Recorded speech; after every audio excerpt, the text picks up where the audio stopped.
the Redbird Redzone podcast. My name is Jackie, filling in for Will. Young William probably attended some college parties on Monday, some college Halloween parties. He's probably hungover. So you got me, you got Mac. Mac, take it away. Oh man, I think Will's just copping out after that loss. My goodness, I don't know how much alcohol you have, but I'm hoping these 8 beers uh, keep me going and motivated because that was depressing. But yeah, I'm Mac. You can find me on Twitter at AZ Sports Fiend.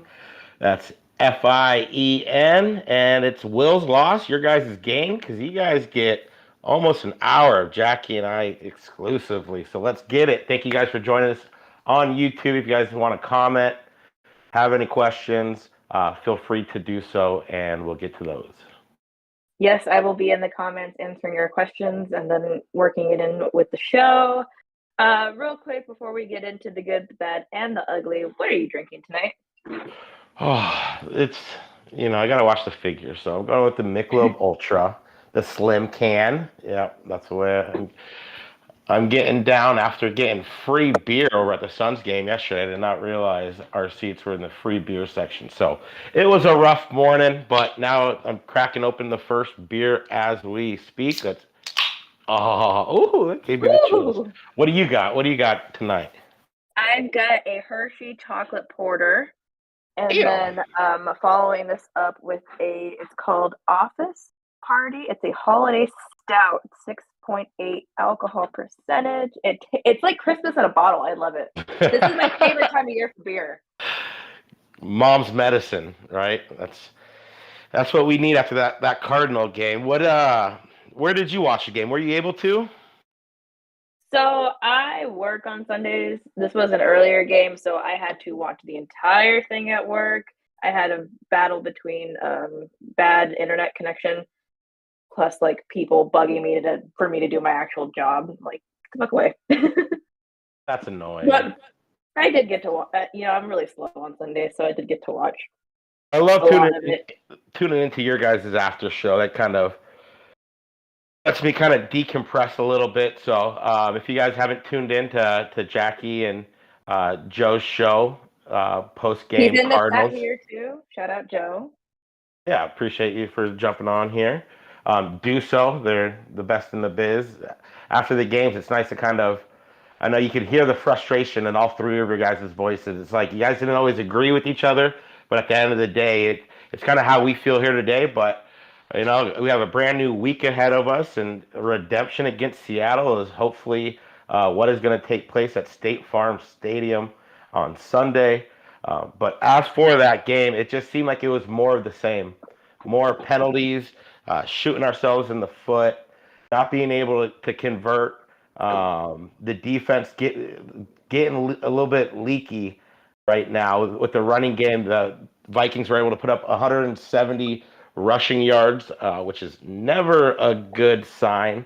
I know last week I talked, I was just glad the Saints didn't, pound Alvin Kamara against us. And, I kind of take that back now because I saw that. So keep on doing that. Keep not running against this defense. Because, yeah, I don't know. What was the most frustrating part about that game for you? I know we talked about it a little bit. But looking back on it, what is the one thing that just kind of sticks with you? So number one thing that just gets me about this team is we can't get out of our own way, whether it's penalties, clock, game management, these stupid plays that Cliff calls that just kills our drives, this freaking O-line that can't block worth a damn. And then on top of that, Tyler has been an MVP front runner in the last couple seasons, the beginning of the season, but we're not seeing that same level of play. He hasn't been very sharp, and I feel like he's mainly regressed with his decision making. There's just a couple things that I've noticed throughout these few games. I'm just like, why did you do that? So we're beating ourselves at this point. This roster is extremely talented, and it's just we're in our own way. It's so frustrating because that seemed like another beatable game, another good team we should have beat. but we can't finish. We can't. I don't know. Yeah, no, it's just frustrating overall. I think one of the biggest things that you go into half down 14-10. I swear to God, Booker, I will kill that dog. Hey, Pete is listening. We don't want to get flagged for this. Oh, sorry. We love dogs. Fuck you, Peter. But anyways, but yeah, so we were down 14-3, end of the second quarter.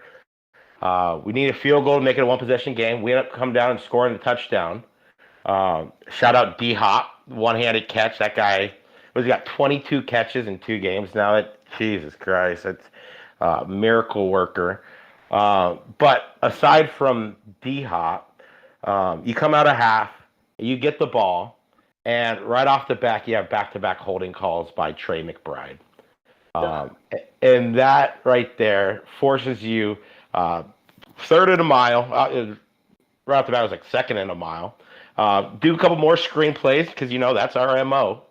Yep. But like you said, yeah. And one of the frustrating parts is now Trey McBride has 4 penalties on the year. He's got 3 catches on the year. That's more not what yards and receiving yards.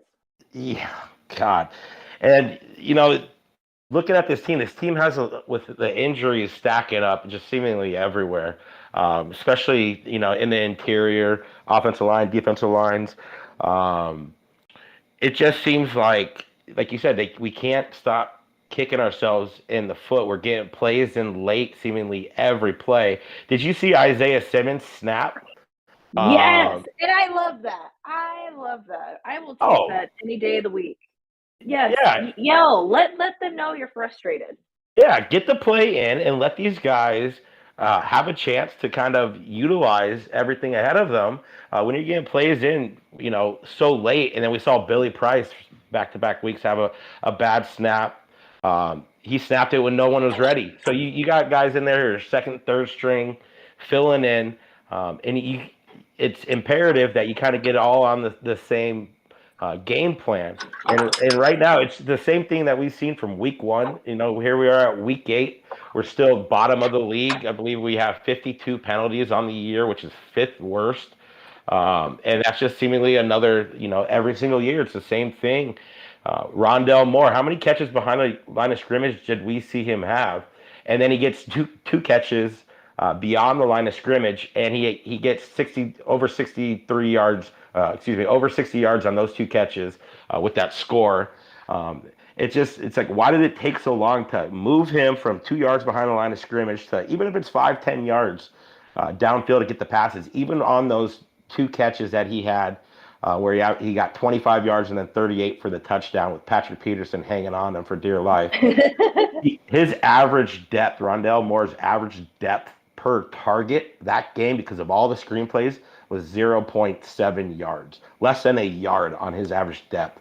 You want to get that guy in motion. You want him to catch on the run. When he's catching flat-footed behind the line of scrimmage, he's got to rely on a blocker. But when you can get him over the middle, it just kind of baffles me on why it's taking so long. And then even going back to the run game, I believe, had 14 carries between the 2 running backs that took snaps, between Darrell Williams and Benjamin, and they finished with 40 total yards between the 2. It looked a lot better against the Saints. Minnesota has a pretty stout front 7, and that played a factor. Kyler threw for a lot of yards. He got his touchdowns. Few interceptions, but when you just can't have that consistency, possession by possession, this is kind of what we saw and have been seeing. Absolutely, man. It's just so frustrating that our line can't block worth a damn. Something happens when we're driving. Something happens, and it just kills the drive. And this one was very hard to like. I'm not very hopeful. The bar is very low for me at this point with this team, but this one hurt because of fucking Patrick Peterson. I'm so sick of that man talking shit. Get over it, whatever your difference is. And I'm sure you have some very valid things about Steve Keim, because we've heard a lot about Steve Keim. What if it ever comes to the surface, I'm all ears for it. But until then, like, Just play some goddamn football. Shut up. Um, you didn't do It's shit. You broke up a pass against bum ass AJ Green. Congratulations. You weren't getting those interceptions, and then your ass got dragged by Rondale Moore. Like, stop talking. Yeah, your team's 6-1. That's all that matters at the end of the day. We know that you guys beat us as a team. Patrick Peterson, he did have some nice plays, but when you're going up against, the corpse of AJ Green and then Robbie Anderson, I mean, are we going to get him somehow some touches? Like, I believe he had two targets on Sunday. One was the INT. Kyler obviously couldn't step into that throw, so instead of he needed to throw it 50 yards, he ended up throwing it only 35. That gets picked off, and then there's another pass breakup to Robbie Anderson. It's like this team. Sure, Hollywood Brown hurting makes you kind of want to go get another receiver, but football games, like we said, they're won in the trenches, and the Cardinals got dominated on both sides of the line of scrimmage last week. When you're only getting 40 yards from your running backs and you're giving up 170 plus yards to their team, they're controlling everything, and it's a mini miracle that we had a chance there, even at the end, multiple chances. Minnesota was trying to let us come back in, and shout out to the defense actually, stepping up and forcing some 3-and-outs there. But now, I mean, this Cardinals defense is now giving up 34 points back-to-back weeks, and quietly, their 26.2 points per game that they are giving up is third worst in the NFL now. So not only do you have an offense that is still, trying to find the traction, and obviously it's D-Hop and everyone else at the moment with that offense. And, looking at their numbers, most of them are about middle, of the pack, 17-13 when you're going through all the rankings and everything on offense, but they're just not converting when you have to, and you can, have all these stupid penalties stacking up on each other. But now we're having to deal with a defense that looks like it's kind of losing its foot. And, the bye week, it's kind of a shame. It's still a couple of weeks away, but a bye week right here would have been much needed. But you got to play the schedule that they give you, and there are other teams banged up. Cardinals, and I think Darren Urban dropped a link or a stat out there yesterday or the other day that we're the most banged up team in the NFL, and that's true. But when you're, kind of in these games and you're doing dumb plays, undisciplined actions by your players that are basically making it impossible to win these games when you're right there. That does fall on the coaching and lack of preparedness. And unfortunately, this season is coming to a brink right now. You're 3-5 and you're playing the first place team. They're 2 games ahead of you. You can't drop to them and be 3 back, them have the tiebreaker, and expect to come back in this division, even though it's not as strong as what it probably has been in years past. But goddamn, do I look stupid for saying everyone in this division had a chance to win it besides Seattle before the season. Holy shit. Man, we're God. eating crow with that for sure. And it sucks at this point. I was a little more optimistic after we beat the Saints. We weren't totally down and out, but at this point, I don't expect to win the West. The only thing we can do No. now is, all the other NFC teams have not played well. Is hopefully we're fighting for that last wild card spot. But Yeah, you're gonna even have if to we at do, least go 6-3 probably. yeah, You got to get yeah, at least 9 wins to even have a chance with all these other teams now stacking up above you as well. So, yeah, I mean, the Cardinals put up the most points that the Vikings have given up all season. In retrospect, the Cardinals defense gave up the most points that the Vikings have scored all season too. The 34 hmm was the most points that the Vikings have scored, and the 26 was the most points by us that the Vikings have given up. So, as bad as the offense was, when you score 26 points, you have to win those games. And it's kind of going back earlier in the season when the Cardinals had that 4-game stretch, where they held the Rams and Seattle, a couple other teams to under 20 points, and you come away with 1 victory. They're just right now they're just not finding their footing, and thankfully November is here. Usually we don't say that during Cliff Kingsbury's era, But here, I'll drink this beer right here to the hope that the Cardinals have flipped something from past years and have started slow and will eventually kick it in gear and get start stacking some wins. Because at the end of the day, that's all that matters. People jobs are on the line. These final, This final eight. stretch. Yeah, I mean they are. At the end of the day, who's to say? Michael Biddle was supposedly frustrated at the end of last season.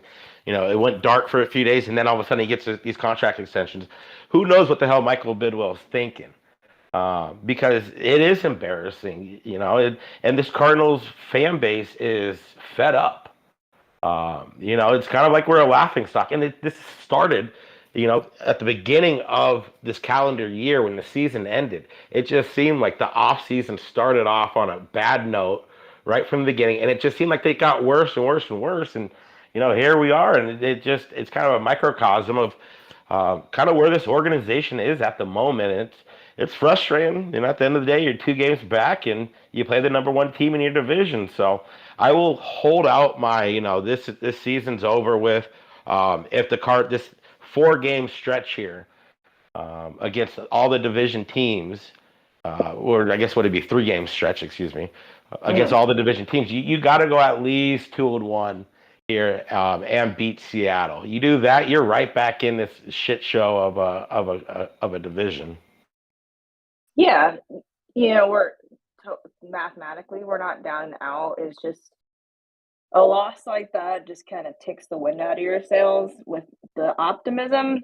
And man, everything that could go wrong seemed to have gone wrong with the Vikings. So hopefully, since a lot went wrong moving forward, those things won't happen. But you get a muff punt, you get two interceptions, muff snap, and what I felt was very poor officiating. I'm not saying that totally lost us the game, but that just set up some opportunities that went against us. But what's interesting is that for as poorly as we felt that Kyler has played, there's always a sense that if he's in there playing, we have a chance. I don't feel that way. I've never felt that way about another Cardinals quarterback. So I guess you could take that for what it is, and he's still healthy right now. So yeah, yeah, and everything kind of boils down to the offensive line, and really just the lines on both sides of the field or of the ball. Kyler's gotten sacked now. He got sacked 4 times Sunday. He's gotten sacked 12 times his last 3 games. He got sacked 7 times his first 5 games. So it doesn't seem like Rodney Hudson's coming through that door anytime soon.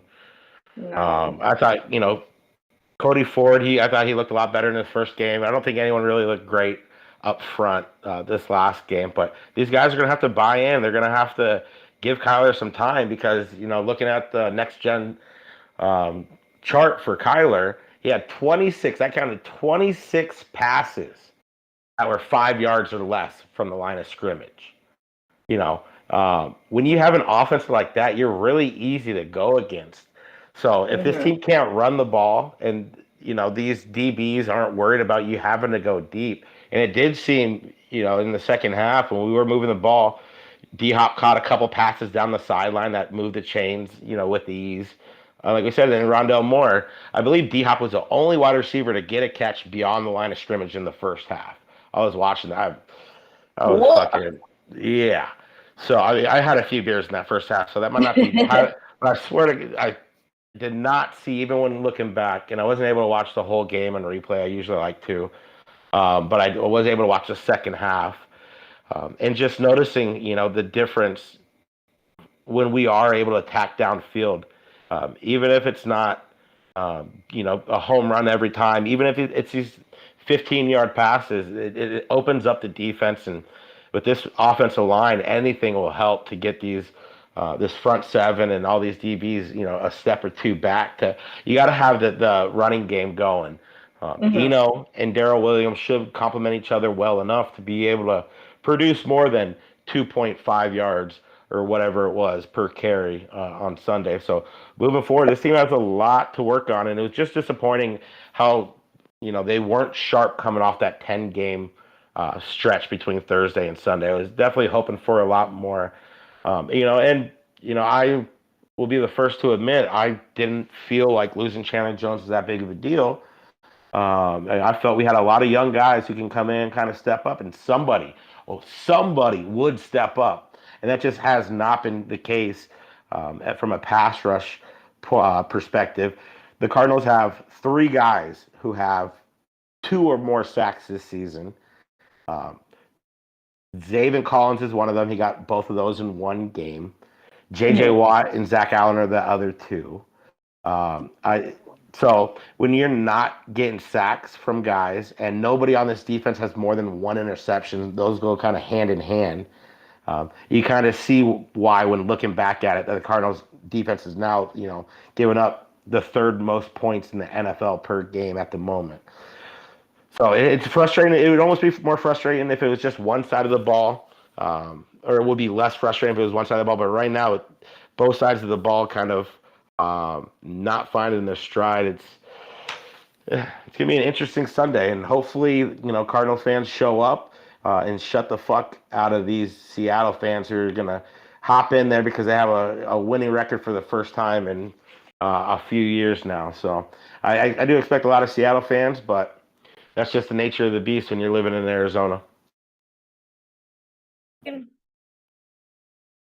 It would just be nice, and at some point, I think we could probably watch a football game where it's very cohesive. That we're firing on at least not all. I wouldn't expect all cylinders at this point, but maybe if the A offense little and more than defense. what we've seen, yeah. And was afraid that once D Hop came back and the offense is starting to fire or find its stride, that that the defense would start to slip a little. But we still saw some very good things. I noticed Lance here in the chat said we've been super, super close to sacks, and I agree. I've noticed that our defense, they do get back there. It's just they don't finish with it. Every other quarterback, they can get the ball out. Not only can they get the ball out, but they can actually connect with somebody. On the flip side of that, I wish that could be the case for us. But and the one thing I will say to that real quick is that even though we and I agree, we are getting close. Vance dials up a ton of blitzes, so these quarterbacks, like I rewatching that second half right when I got off work, I didn't think I was going to be able to. But just noticing, we have a blitz up the middle, and Cousins is about to get hit. He drops it off to Dalvin Cook. Dalvin scampers for 12 yards. And when you are blitzing like that, you do leave a hole open. And these QBs, no matter how little time you have, they have their little safety route. And that's what it kind of seems like these defenses are doing. I mean, when you dialing up blitzes, that's kind of your game plan as offensive coordinator or quarterback going in. And you're going to be aware of blitzes coming from everywhere, and you got to realize it. Hit your hot route real quick. And unfortunately, it seems like teams are doing a pretty good job of that. So on the flip side of that, I wish we could have a game plan ready for when the blitz comes. But I figured out Vance's defense is that it's a lot of blitz, and that's why we play the soft zone.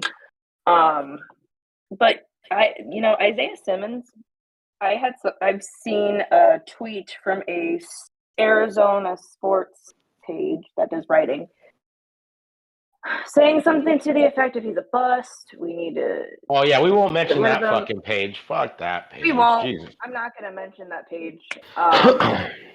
But let me just say that I do like a couple of their writers though, but whoever fucking has that Twitter account, man, it should be fucking banished. The one writer I like, I think doesn't write for them anymore, if I can remember. I know. Yeah. But yeah, just calling him a bust, saying he hasn't done anything. But he's actually a very opportunistic player, because it seems that when he needs to make a play, he makes a play. He got himself a sack. Yep. Yeah, fumble and then fumble recovery. So shout out Isaiah Simmons. No, he's been balling out. He had the INT pick 6 last week against the Eagles. I believe he had the career high 13 tackles, and that was that's 3 games and 3 out of 4 games where he's being a significant impact defensively and making plays. So that's definitely nice to see, no doubt. Yeah. And then Zayvon Collins for me is coming a long way. I felt like he was in on almost every play last week.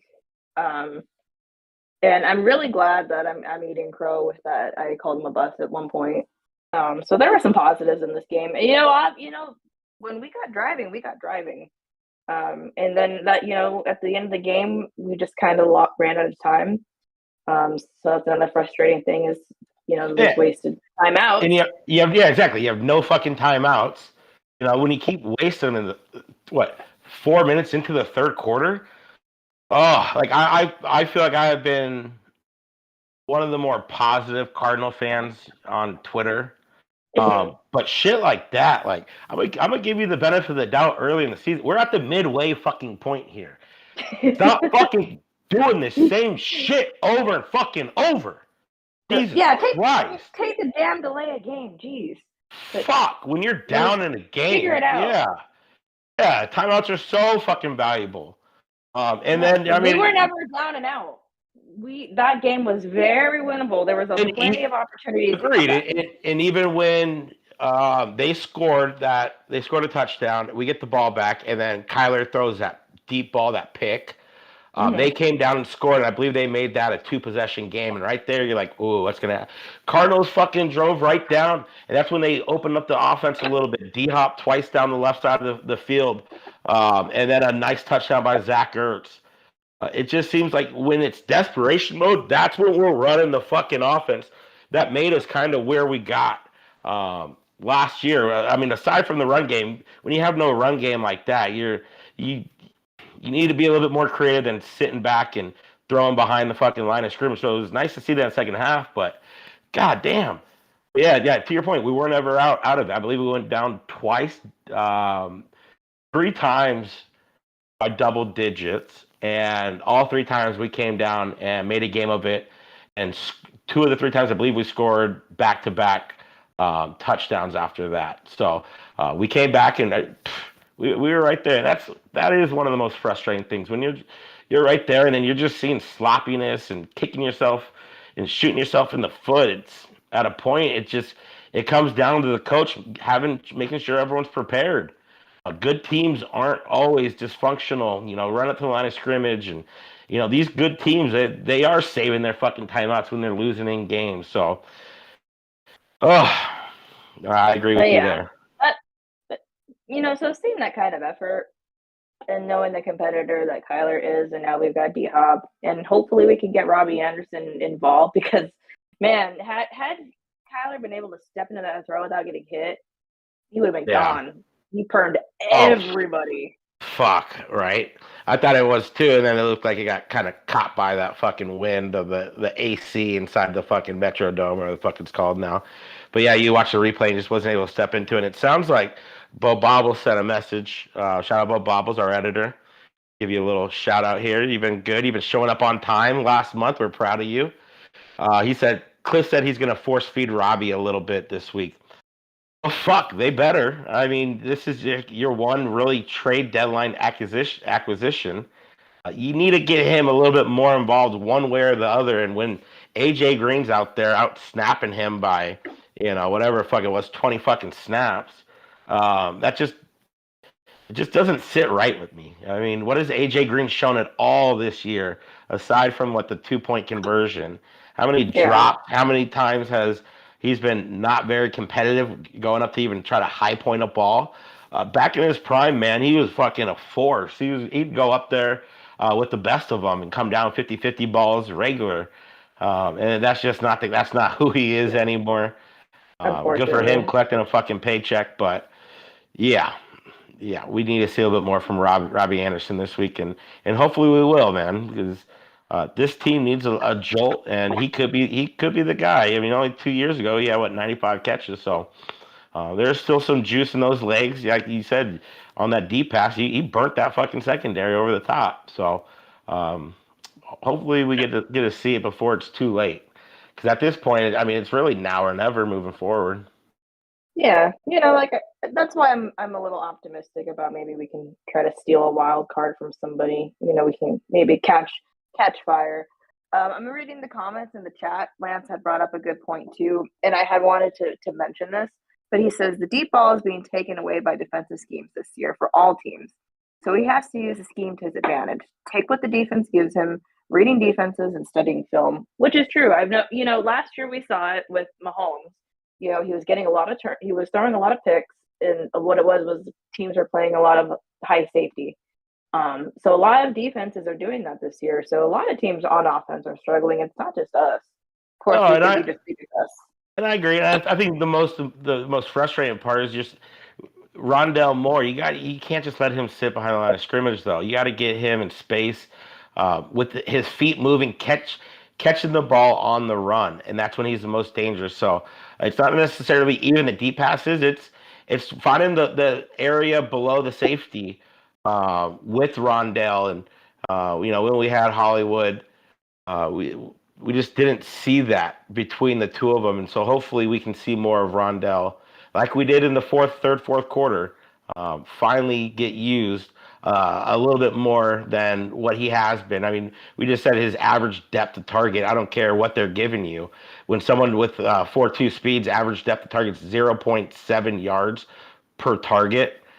That needs to change, and we're here halfway through the season, and hopefully that kind of proved that the second half that this could be a huge weapon in our offense. Because with D Hop, I mean, he's getting the double looks. He's got the safety eye in him. There's so much space in the middle of the field, which seems that Zach Ertz is the one who's getting most of those targets right there. But there's plenty of room for other guys to eat a little bit as well. Yeah, and I noticed, because Zach Ertz was kind of the safety net before D Hop came back, and now they're both lined up on the same side to the left. So kind of keeps you guessing a little bit. So there's some creativity with that. But yeah, I would like to see Rondell go downfield a little more. I would like to see Robbie Anderson, go downfield. You got to pull the tricks out, because I don't know if you saw it, but Patrick Peterson, of course, he's still. How many days has the game passed and he's still chirping? What did he say today? I haven't even fucking been on Twitter hardly. So he said that the reason why the defense have played so well against us is because we are running the same plays as we were when he was still here. So he knew exactly what was coming. And I've noticed that we've seemed so predictable. Like, we've been figured out. So it's time to change it up a little bit. Somebody still let him know that Kyler threw for the season high in yards and TDs against them. So absolutely, I get he's feeling himself, but god damn, I hope we make the playoffs and fucking face the Vikings. One can only hope, right? But do you want to try to pronounce the linebacker that we signed? I gotta look at the name. Tamu Brugier-Hill. Which it's not the flashiest moves, but I mean, he came off his best season in 2021, 3 sacks, INT, team best 108 tackles for the Texans. He got released. He asked for his release, got that. If I can see him more than fucking Ben Neiman out there more times, I'm fine with that. He's supposedly, I don't know him that well, but he's known to be a good run stopper. Good guy who can clog the gaps, and that's something that this defense has sorely lacked. When you're running a fucking Ben Neiman out there for more than 50% of the snaps week in, week out, seemingly. So we'll see how that goes. But that was the splash on the trade deadline day. Did you want us to do more? You think we've been banged up? Just ride what we have. Did you want us to be sellers? What was your kind of feel on that? Well, before I mentioned that, Joe had put in the comments, it's pronounced Camus. Hill. Hill. Nice. Anyway, now, you know what? With the state of the team and how I feel about us going forward. Hill. Sorry. Yeah. Tomato. But potato. I wanted us to hold. Because at this point, wasting draft capital, not that we could draft anyways, we gotta at least start thinking about next year, right? So I think at this point, trying to salvage the season's kind of like putting lipstick on a pig. So I think you just got to kind of roll with what we have, see how far we can go and how far we can take this. So I'm glad we held, as because if if you're selling, that pretty much says like you're waving the white flag, you're done. So Right, and I'm okay. when you got 3 games up against your division right here to wave the white flag when you're 2 games back. I just wish the fucking trade deadline was more like week 10, Yeah, week 11 or something like that. I don't know. I feel like it was a couple years ago, but yeah, I don't know what I wanted. I just want this team to fucking win, man. It feels like they're in all these losses, except for the Chiefs game. We've been in it for the most part. So, let's see here. How many losses we got? Rams lost by 8. Eagles lost by 3. Seahawks lost by 10. Vikings lost by 8. So I mean, we're right there, and it's for the taking. It's just when you're running when you are running the kind of like a short field offense. It seems like we're running. So many things have to go right for these 10 play drives to 12 play drives to succeed and get into the end zone. We dealt with kicker issues, so it was nice seeing Matt Prater back out there, and hopefully he can stay healthy moving forward. It just 3-5 with all the games that we had that were right fucking there, man. I would have been very disappointed if we would have been sellers. Uh, yeah. Selling for a fourth, fifth round pick, that shit don't move me. Look at what our draft picks are doing this year. So Committing that, penalties. huh? I said they're committing penalties. Yeah, come in, and Or you're not playing enough snaps to be impactful, anyways. It doesn't matter if it's defense or offense. Cliff, excuse me, has not shown to trust rookies either. So unless he's some stud offensive lineman who's going to come in and just be better than everyone at his position from day one, I just don't see, especially a fourth, fifth rounder, doing much. And so I wouldn't mind buying a little bit, but I mean, it kind of is what it is. So here yeah, we are. it is what it is. We're just complacent with what we have. We're rolling with it. And then Joe did bring up we did claim Yep. Tristan Hill Which I like. with the My tackle. whole thing was, keep stocking up the trenches. That's where these games are, seemingly being lost. One. Yeah, won and lost are right there. And if the Vikings game showed us anything, is we needed to shore up, hopefully both sides of the trenches a little bit, and hopefully, on offense, these guys, Billy Price and Cody Ford, they can kind of get a little bit more comfortable. Seahawks don't have the greatest pass rush, I don't believe. So hopefully this could be a week where they can kind of step in. They don't have to deal with the crowd noise. Hopefully, a home game, Yeah. and kind of get the footing right. And then you got the Rams on deck, 49ers, Chargers bye week. After that, you got New England beatable, Broncos beatable. Who knows? We got the Buccaneers. If they still look like they do, they're fucking super beatable. Falcons after that. There's a lot of winnable games when you're looking at this fucking schedule down the stretch. If you can just go, hopefully 2-1 in these next 3 games, go 2-1 these next 3 games. You're right there. You're gonna play the Chargers, and then you get that bye week to rest up, and hopefully down the stretch.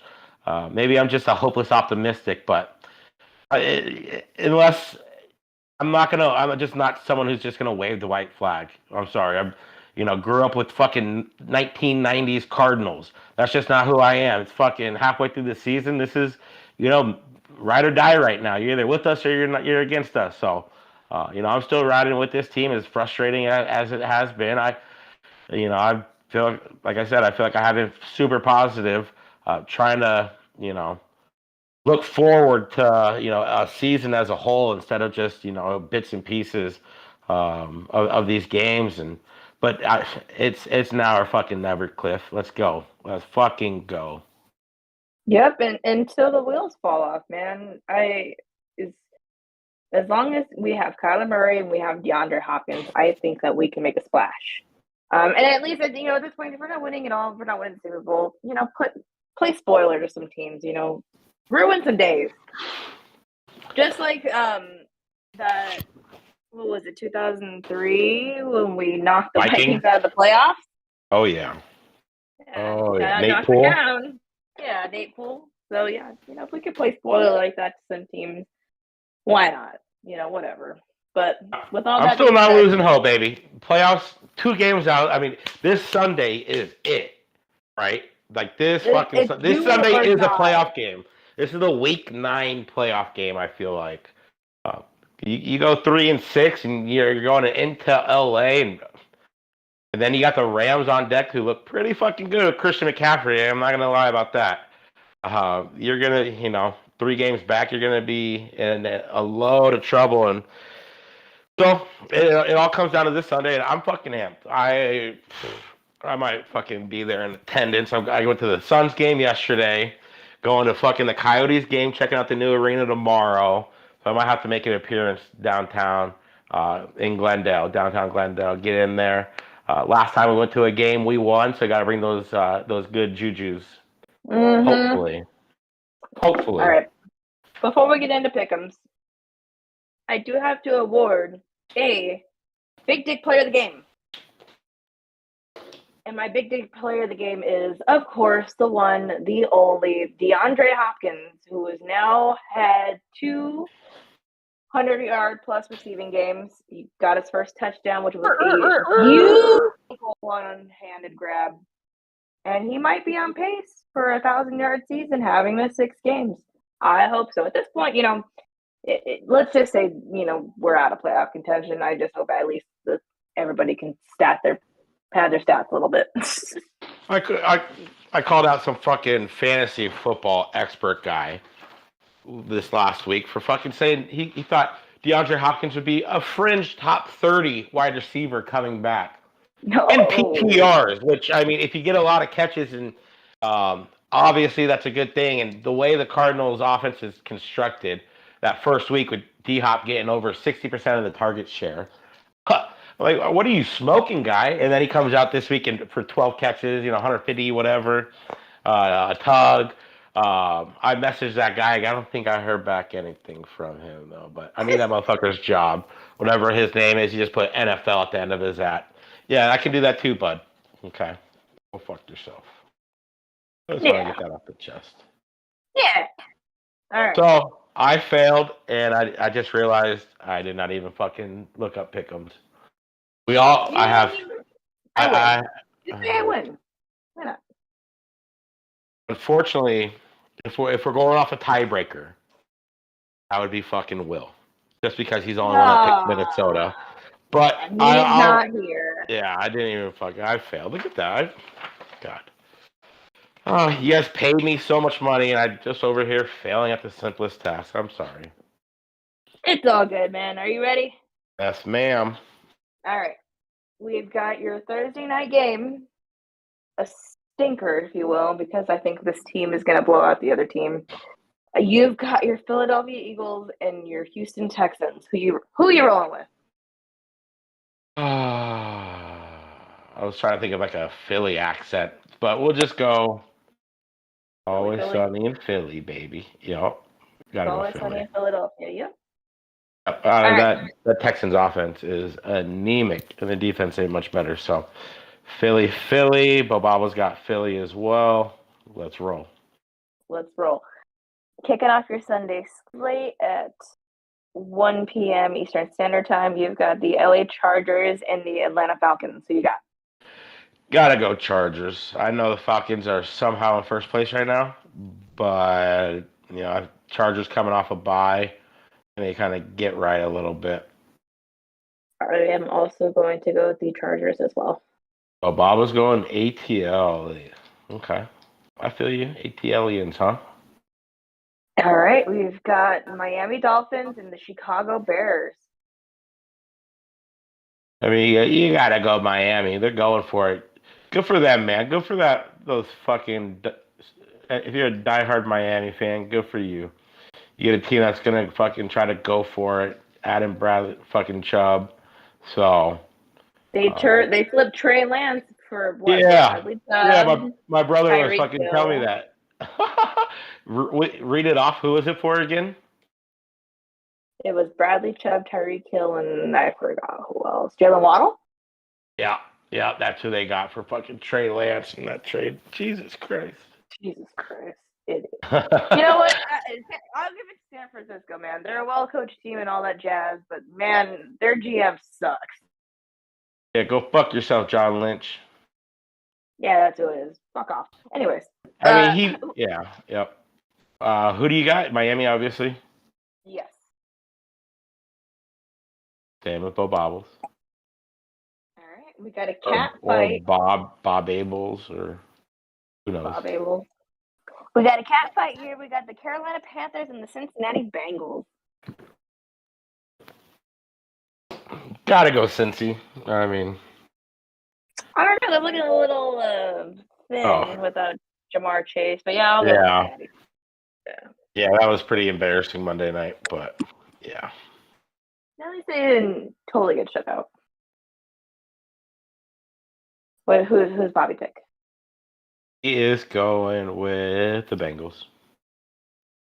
All right, so Bengals across the board. We've got Green Bay Packers at Detroit Lions. Oh. I gotta go to the Lions, man. Oh, fucking! I hate you. I am going to Detroit too. Make it seem like I copied you. Okay. But Bobbles goes Green Bay. Okay. All right, and then we got another stinker here. We've got the Las Vegas Raiders and the Jacksonville Jaguars. The Raiders just got shut out by New Orleans. Yeah, that's pretty fucking embarrassing right there. I bet Tyreek or what? No, not Tyreek. Sorry, Devontae Adams wishes he was still in Green Bay. I bet Aaron Rodgers wishes he was still in Green Bay too. But I am going Las Vegas. Ooh, okay. You know, I'm gonna go Jacksonville with this one.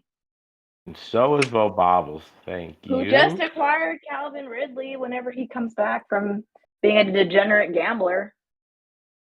Yeah, well, what do they give up for him? Do you? I don't know. That was hefty price tag. But yeah, good for them. Yeah, good for them. All right, we've got the Indianapolis Colts and the New England Patriots. I was going to say Patreon because I'm always talking about Patreon. For a measly $5 a month, you can feed my dog Booker. Yep, you can watch me suck toes. Big toes. Big old hairy toes. Yep. Toes and Hose, onlyfans.com. What was it again? Who? Indianapolis and New England. I'm going New England. I just do not believe in the Colts. And I traded Jonathan Taylor away. Bye, bitch. Bye, bitch. Yeah, he's turned out to be quite the disappointment. So I am too going to go New England. Like every other running back in fantasy gets drafted first overall. Seemingly. You're going New England, though? Yes. And speaking of fantasy, if you have any, if you're trying to turn your fantasy season around when your league, check out the Fantasy Bros YouTube channel. Our boy Aaron, he had been on with us a couple weeks ago. He runs that channel. Very good content. Knows what he's talking about. That was a fun episode. That was a fun episode. Yeah. Shout out Aaron. Yeah. The Fantasy Bros on YouTube. Who is New England playing? Sorry. The Colts. Who does Bobby pick? Bobby is picking. I don't think he picked. Pats. Sorry. There we go. All right. You go New England? Yep. Yes, ma'am. Okay. All right. Now we've got Bills at Jets. Oh, hey! Now if you do your New York chant, I mean, New York, go to the Bills. There you go. And Bob almost picks Bills as well. We can move right on along. For those of you who are Kyler downers, Kyler haters, or Kyler non-believers, I invite you to go back to watch Zach Wilson's game last week because he was throwing up ghosts. So it could be worse. And nobody's admitting Kyler Murray is the best quarterback in the NFL or he doesn't have flaws. Like you said, you go look at a lot of these quarterbacks around the league, you can win with Kyler Murray. He did turn the ball over twice last week, but he has been done a very good job at not turning the ball over. I believe we're top 10, which is a good thing in offensive turnovers this year. But I believe we're still like fifth or sixth and turnover differential. So could be worse that for is, Cardinals fans. It could be a lot worse. Yeah. So. All right, we've got the Minnesota Vikings, who we just lost to, versus the Washington Commanders that might not be owned by Dan Snyder anymore. Who knows? Oh God. I'll go Mini though. That's Yep. still a good. That's a good football team. Yep. Well, as Cliff Kingsbury says, give that team credit. That's a heck of a team, or whatever bullshit he says. Basically, to every team that we play, but That's a heck of a team. Yeah, this game is not a primetime game, so we can. Kirk Cousins, I figure, would be halfway decent. So. Yeah. So we'll go Minnesota. All three of us. Yep. All right. Mini. Across the board. All right. We've got this will be a fun one in terms of who's going to suck more. We've got the LA Rams and the Tampa Bay Buccaneers. Who you got?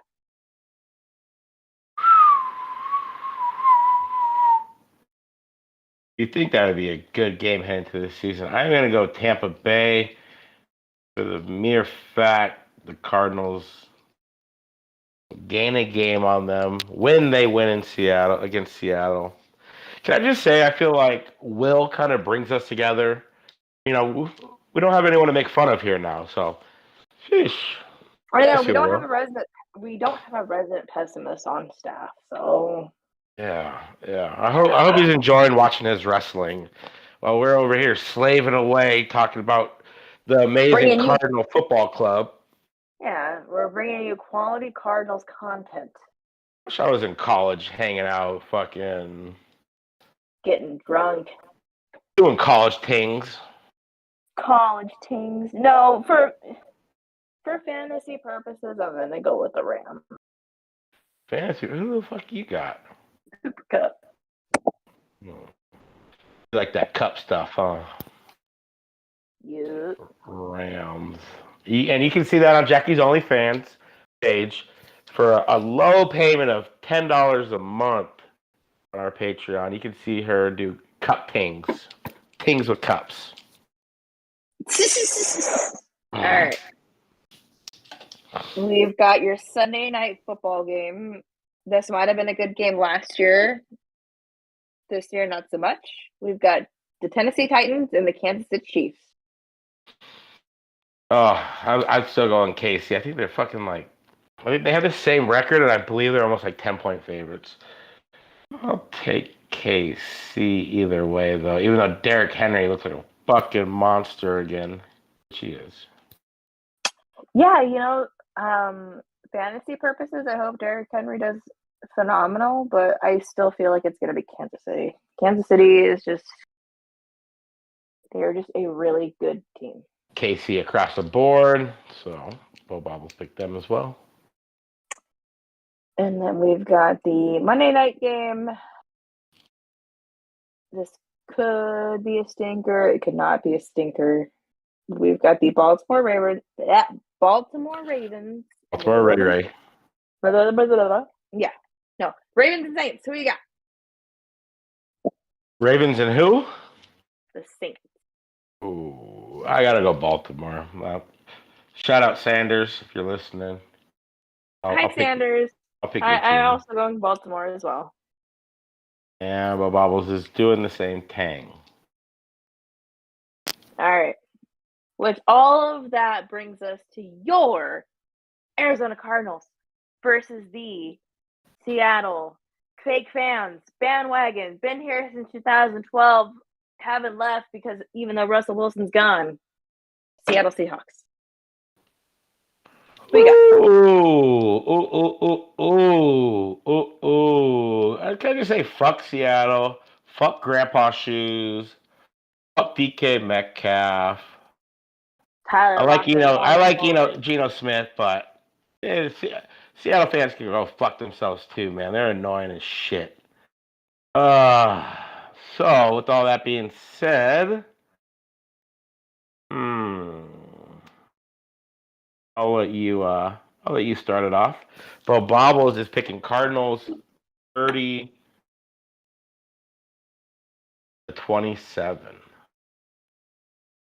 I'm gonna go with Arizona 28-17. Um, 28-17.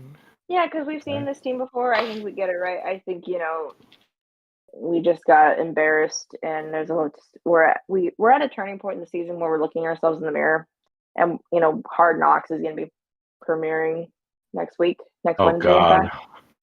Um, I and forgot about that. I feel like we get this right a little bit. It just sucks because I like the whole narrative thing with Seattle, like they weren't supposed to be shit. Geno Smith, who was supposed to be very good, somehow comes in as having like a second chance in the league, and it shows you like Pete Carroll was a fantastic coach, even though we thought he wasn't a fantastic coach. They're sticking it to Russell Wilson, who is the most cringe player in the league. I just hate that it's happening to a team that's in our division. I do have like a childhood friend, like I had mentioned, who's a Seattle Seahawks fan, the only Seattle Seahawks fan I care for. Mhm. But still, fuck them. We're still gonna win. Yeah, I mean, Cardinals are averaging over 30 points a game with DeAndre Hopkins back. I would like to think we're not going to give up 34 points for a third straight game. I do feel like the Cardinals defense will step up.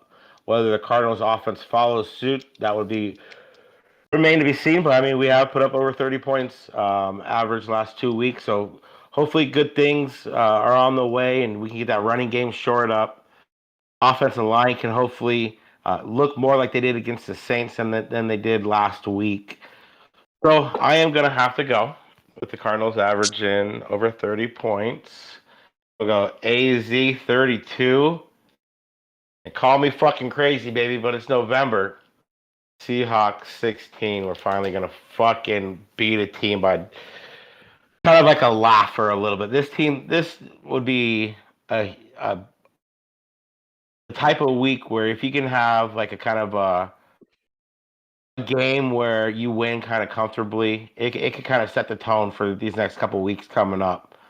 Um, we'll see. It'll be remain to be seen, but DeAndre Hopkins back. This offense does look better than what it has since he uh, last year, since he last played. So hoping for the best, and we'll see what happens these next 3 weeks. And if this team cannot come away with the win on Sunday, then we can pretty much kind of wrap up the season a little bit. I mean, 3-6.